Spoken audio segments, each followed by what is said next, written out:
और संवाददाता बापू सभागार से इस वक्त हमारे साथ गौतम गौंड जुड़ रहे हैं इस खबर पर पूरी अपडेट जानकारी देने के लिए। गौतम, बीजेपी अध्यक्ष जेपी नड्डा 9 महीने के अंदर ये दूसरी बार बिहार आ रहे हैं और बापू सभागार में उनका आज कार्यक्रम भी है। कार्यक्रम की क्या पूरी तैयारी रखी गई है बापू सभागार के अंतर्गत और कितना बेसब्री से इंतजार कर रहे हैं वहां के कार्यकर्ता और नेता जेपी नड्डा का? और देखिए 100 साल का जो जयंती समारोह है उसे यादगार और ऐतिहासिक बनाने को लेकर जो कहा जाता है कि बीजेपी का जो एक बड़ा कार्यक्रम है वो बीजेपी ने पटना के बापू सभागार में आयोजित किया। देखिए एक बहुत ही भव्य समारोह के रूप में जो है इस कार्यक्रम को आयोजित किया गया और पूरा ये बापू सभागार जिस तरह से तैयार किया गया, मैं तस्वीरें आपको दिखा देता हूँ।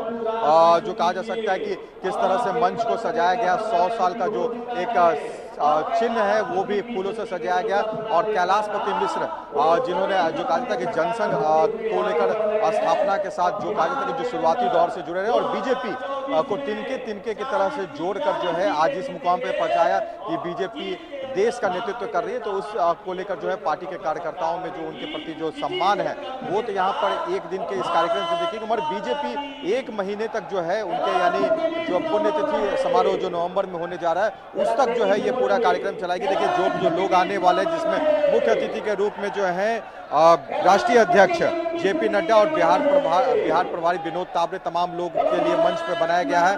और मैं आपको जो यहाँ पर बीजेपी के नेता हैं उनसे मैं बात करा देता हूँ किस तरह से तैयारी करके रखी गई है, किस तरह से जो है मंच सजाया गया और क्या कुछ खास जेपी नड्डा के आगमन पर जो है तैयारी की गई कि कई जगहों पर स्वागत भी होंगे, किस तरह से तैयार है इस बार बिहार बीजेपी पूरा राष्ट्रीय अध्यक्ष पहुंचे और बहुत खास कार्यक्रम पूरा 1 महीना कार्यक्रम चलेगा। कैलाशपति मिश्र एक सोच थे, उद्देश्य से लेके पार्टी से लेके समाज के उनके बहुत बड़ा योगदान है। वो 10वीं में जब पढ़ रहे थे उस टाइम से आज़ादी की लड़ाई लड़े थे। कैलाशपति मिश्र जी एक सोच थे, एक संगठन का दूसरा नाम था।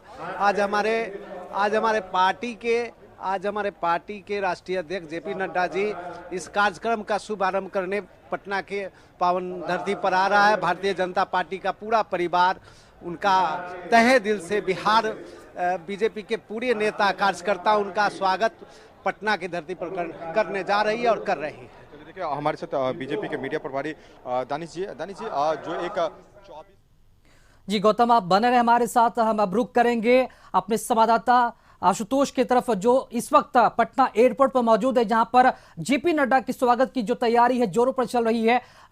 आशुतोष, हम ये जानना चाहेंगे कि एयरपोर्ट पर कब तक पहुंच जाएंगे जेपी नड्डा और स्वागत की कैसी तैयारी है, कौन कौन नेता वहां पर पहुंचे हैं स्वागत के लिए? नहीं, बिल्कुल, और समय हो चुका है बीजेपी के राष्ट्रीय अध्यक्ष के आने का और तस्वीरों में हम दिखा सकते हैं यहाँ पर कितनी बड़ी तादाद में यहाँ पर उनके समर्थक पहुंचे हैं। और अंदर की बात करें तो अंदर में पार्टी के प्रदेश अध्यक्ष सम्राट चौधरी, इसके अलावा जो प्रदेश पदाधिकारी हैं वो पहुंच चुके हैं। साथ ही साथ कई विधायक यहां पर पहुंचे हैं। ये तस्वीर अंदर की है, आप देखिए तस्वीरों में यहां पर कितनी बड़ी तादाद में यहां पर समर्थक पहुंचे हैं। साथ ही साथ राष्ट्रीय अध्यक्ष के स्वागत के लिए यहां पर आप देख सकते हैं कि दिए यहाँ पर लेकर के जो पार्टी की वर्कर हैं वो यहाँ पर खड़ी हैं, इंतजार कर रही हैं राष्ट्रीय अध्यक्ष का। और स्वाभाविक तौर पर ये पल काफ़ी अहम है क्योंकि चुनाव का वक्त है और चुनाव के ठीक पहले ये माना जा रहा है कि एक चुनावी आगाज हो सकता है। और चूंकि सबकी निगाहें इस आगमन पर टिकी हुई है क्योंकि आज कई बड़ी बैठकें भी होने वाली हैं और आज के दिन क्या मैसेज देते हैं राष्ट्रीय अध्यक्ष ये भी सबको देखना होगा। और यही वजह है, अभी बहुत लोगों से बात हुई, नित्यानंद राय यहाँ पर पहुंचे थे, इसके अलावा कई सांसद भी यहाँ पर पहुंचे हैं और हमारी बातचीत हुई है। साफ तौर पर सभी उत्साहित है राष्ट्रीय अध्यक्ष के आगमन को लेकर के और उनका साफ तौर पर कहना है कि आज चूंकि कैलाशपति मिश्र जी की जयंती मनाई जा रही है, 100वां शताब्दी वर्ष समारोह मनाया जा रहा है और पूरी पार्टी इस कार्यक्रम को सफल बनाने में जुटी है और इसके जरिए एक मैसेज भी देने की कोशिश की जाएगी।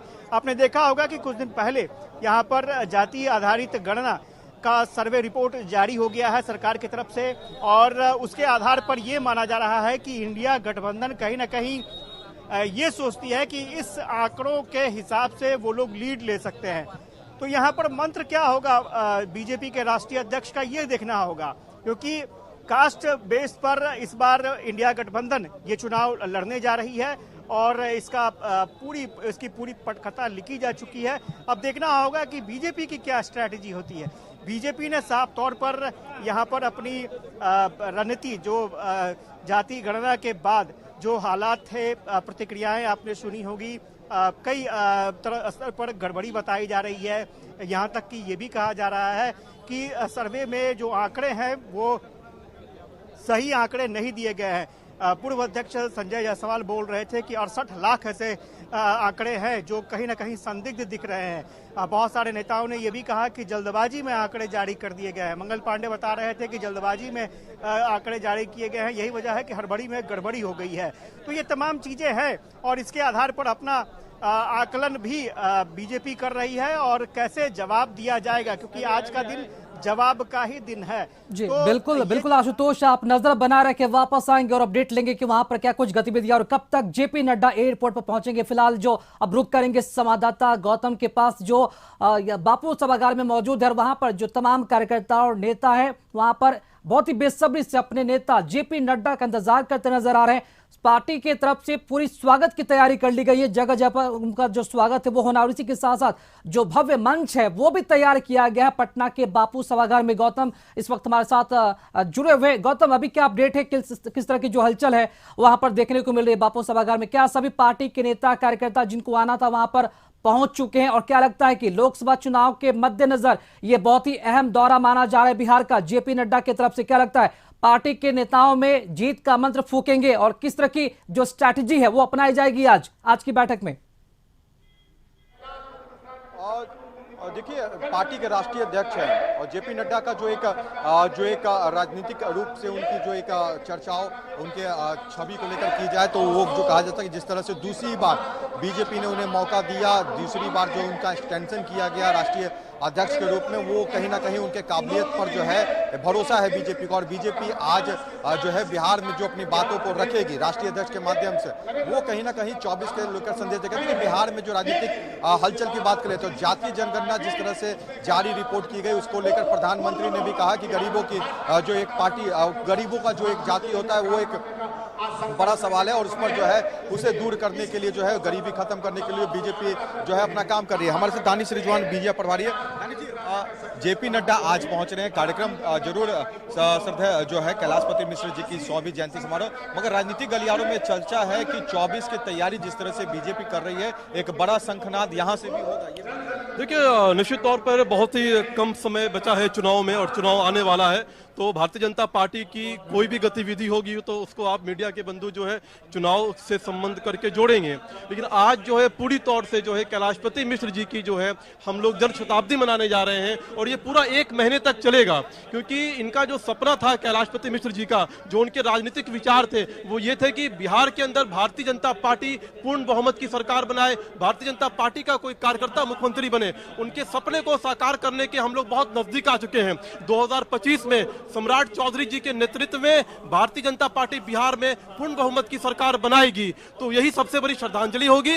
जेपी नड्डा जी जब आज बिहार आ रहे हैं, वो लगातार बिहार आते रहे हैं, उनका जीवन का काफी समय बिहार में गुजरा भी है। जब वो बिहार आ रहे हैं तो वो श्री जेपी नड्डा जी के आवास पर भी जाएंगे, स्वर्गीय कैलाशपति मिश्र जी के आवास पर भी जाएंगे, पार्टी के मुख्यालय भी आएंगे और वहां पे पार्टी पदाधिकारियों से उनकी बैठक भी होगी, विधायक दल की जो बैठक भी होनी है, कोर कमेटी की बैठक भी होनी है, तो निश्चित तौर पर संगठनात्मक बैठक भी साथ साथ होगी।